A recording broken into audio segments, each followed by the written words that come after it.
So guys, in the comments below, one of you asked me to do a Lego tutorial on how I do my stop motions. So here it is. So right now I'm in the middle of filming a stop motion, and so this is my set right here. All I used is these black base plates, and I used just like some stuff from the Lego set. But you don't really need this stuff right here.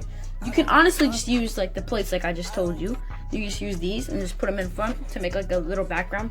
And the funny part is I use this a lot in my stop motions. It's the back of a cereal box, Captain Crunch, and I just use the brown part as a background. But I'm mainly using this because there's like light outside and I'm trying to block it out, so I'm just using this right here. And so for my lighting, I have this light that I bought at Staples, or you can use a desk light. But I don't really like this light, so I'm gonna get a new one. And I have this one right here, and everything's reflecting down all right here. So yeah, this is basically the set. This is what it looks like. So yeah, the second thing you'll need are base plates. So over the years, I've been collecting a lot of Legos because I love Legos, and so I got all these different pieces. So what I did was I got all these flat different pieces, small to big, and I put them all together on this big green platform because I wanted a gray one. So whenever I want a grass ground or something, I'll just use the bottom of this right here. I'll just take all this off, and then I'll use this.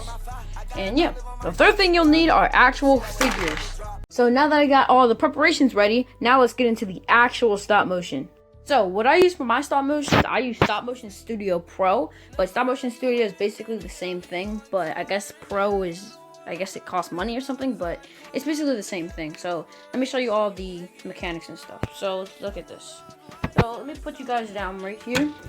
So just like regular stand where I put you. So this camera button right here is the capture. Undo, so like if you take a frame, you can undo it if it's wrong, if you don't want it there. Voiceover, when you press that, you can voice over whatever you want. Add images and audio. So this, I don't usually use stop motion to edit. I usually use InShot, but I'll show you guys that later. So I'm gonna take just one frame or two, and then I'll go back. So let me show you how to edit. So look at this. I can go into all right. So the titles and credits is just this stuff. I never use this. I use black screen a lot for like the end of my stop motions. I'll put a black screen, or if it's like going to a different scene, I'll put a black screen right here. So this is just the colors, and then for audio, you can look at all this audio. There's a lot of audio right here that you can use. I used to use Door for punch because it kind of sounds like a punch. But the punch on here does not sound like anything like a punch. Like, listen to this. That's no. And then, so what I usually do, I go all the way over to YouTube. So let's go to YouTube. YouTube. Road. All right, there we go. And so I'll do this. So let's do gun sound effect. Oh, sorry. All right, gun sound effect. Alright, there we go. And then what I'll do, I'll just look around all these, and then when I find the one I want, like this one right here, I'll press share, right? Alright, and then I press copy link, and then I go over to this. So look up YouTube MP3 right here. Link is in the description. And so when you press on it, this will come up right here. And all you have to do is, copy the link in there, paste it, and then you press convert, and then it'll convert it. I already have the gun sound downloaded, so I can't do it. And then when you download it, it'll come up into your library. So, I have all this stuff right here. So here's the gun sound effect, wherever it is. I have a lot of sound downloaded, so it's going to be a little tricky to find. Oh, my phone's dying. Alright, here it is, right here. And gun sound effects. Here it is. That's it. So then you can paste it in your stop motion or whatever you want to do. And yeah. Okay, so now I'm going to show you how to export a stop motion to YouTube or save it as to edit it. So here we go. So you press select and whatever stop motion you want. So this is the one I'm actually working on, the one I checked. And then I'm going to press the three little bar thing or whatever it is. And I'm going to press export movie. I'm going to press save as because I want to edit it. Okay, so the process might take maybe 10 or 5 minutes. It depends how long your stop motion is. So, yeah.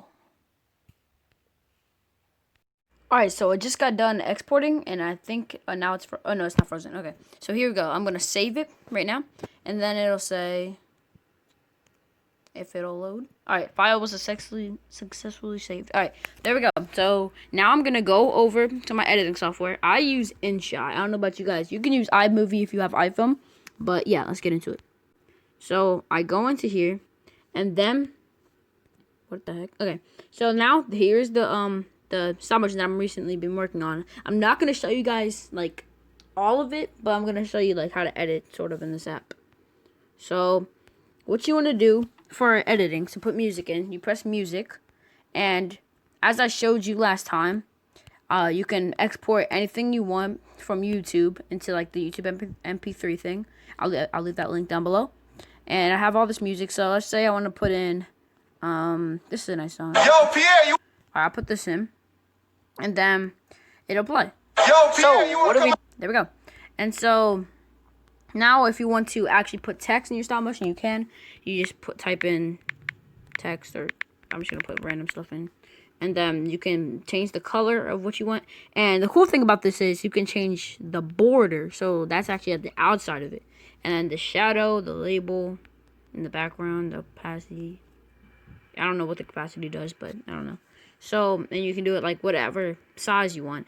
And you do not have to sign into InShot, but you can, if you want to get like the full version of it. I have like that, half version of it, sort of. But I'm not going to pay money for it because it's actually good already. And then you can, oh, I never knew you could do this. Hold up. Oh, so you can make it big or small. Oh, nice. Alright. So then you can, if you wanted to make it come in, like, just like, you can make it come in however you want. So the text can come in like that, like this, yep, and I think, yeah, like that too. Yep, that's nice. Alright, so let's have it like that, and then I'm just doing random stuff, and you can change the filter. I like to use story for my thumbnails. There's like a part where you can put in photo, and yeah, so just natural warm. I like story, like I said. And then you can adjust it. You can adjust it light or dark. I like to use dark sometimes, but it doesn't really matter. Then we have glitch, the flip, same thing. Yeah. So you can put the stickers on it, and like the cool thing about this is you can actually make it move. Yeah. So I'm gonna put in. I guess I'm gonna put in this one. I don't know, any one, I guess. Yeah. Yep. And then you can put in just like the regular emojis. If you have to have the full version to get this InShot Pro, yeah. But I don't usually use that because I don't know. I just don't use it. Man, my screen is looking so weird. Hold up. All right, there we go. You can crop it if you want to. You can zoom in, zoom out. I did this a lot in the Lego Batman series. I used to use the crop because I didn't know how to zoom in on Stop Motion Studio Pro. And then you have the crop and stuff like that, like I just said. And yeah. And if you want to, if you mess up on or something, I don't know, then you can split it. So you can split it right here. And then if you want to delete something, just delete it right there, and you can delete it. And then, yeah, freeze frame is basically for how long you want something to be there for. I don't know how to explain it, but... So yeah, this is like the whole app. It's pretty good to use. So yeah, I'm not gonna save this because this is disturbing, kind of. That was the full tutorial. I hope you guys enjoyed. Please like and subscribe, and I'll see you guys in the next video. See you guys, boy.